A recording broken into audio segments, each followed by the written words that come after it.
আজি মই এটা কুৱেশ্যন আপোনালোকৰ কাৰণে লৈ আহিছোঁ এই কুৱেশ্যনটোৰ এনসাৰ আপোনালোকে কমেন্ট কৰিব আৰু বহুত ধুনীয়াকৈ লিখি থব পাছত ৰিভিজনত কামত আহিব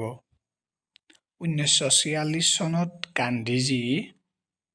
এটা ঠাই ভিজিট কৰিছিল 1947 চনত গান্ধীজী কিহৰ কাৰণে নোয়াখালী এই ঠাইটো ভিজিট কৰিছিলে নোয়াখালী ঠাইটো কিহৰ কাৰণে গান্ধীজী 1946 চনত ভিজিট কৰিছিলে কমেন্ট কৰক অলৰেডি এক্সামত হৈছে previous year question okay so ধুনীয়াকৈ কমেন্ট কৰক আৰু বহিত নোট কৰি লিখি থৈ দিব পাছত ৰিভিজনত কামত আহিব ওকে বঢ়িয়া